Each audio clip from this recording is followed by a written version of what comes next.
হজের বিস্তারিত জানাতে এই মুহূর্তে সৌদি আরবে আছেন সহকর্মী আরিফুর রহমান। সরাসরি যাচ্ছি তার কাছে।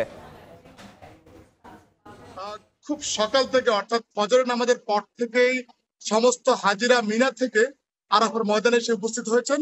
এর মধ্যে বলা চলে যে প্রায় সকল হাজিরাই কিন্তু আরাফাতের ময়দানে এসে উপস্থিত হয়েছেন।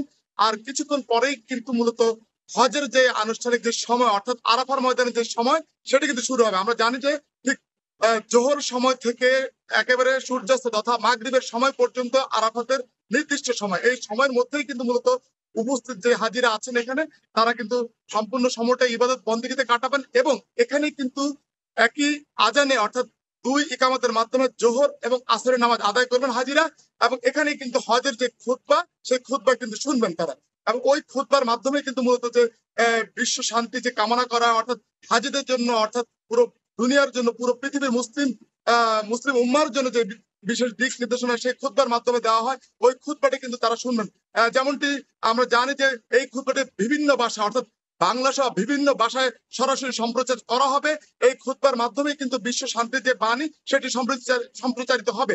আমরা আসলে যেমনটি জানি যে এখানে এই পুরো আরাফাত প্রান্ত কিন্তু এখন লাব্বাইক ধ্বনিতে মুখরিত এবং প্রত্যেকের কণ্ঠে শুধু একটাই ধ্বনি, লাব্বাইক আল্লাহুম্মা লাব্বাইক, অর্থাৎ হাজির হে প্রভু আমরা হাজির।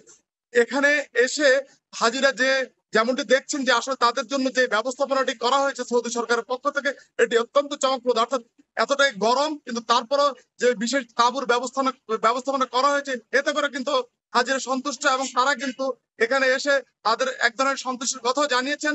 মূলত বলা চলে যে হজের যে ব্যবস্থাপনা বিগত সময়ের চাইতে অত্যন্ত চমৎকার এবং আধুনিক যে সুযোগ সুবিধা সেই সুযোগ সুবিধাও কিন্তু এখানে সম্পন্ন করা হয়েছে এবং মূলত বলা চলে যে হাজিদের জন্য যাতে কোনো ধরনের কষ্ট না হয় সেই দিকে লক্ষ্য রেখেই কিন্তু সব ধরনের ব্যবস্থাপনা এখানে রাখা হয়েছে। তো এই ছিল আমার কাছে আরাফার ময়দান থেকে পবিত্র হজ নিয়ে সব শেষ।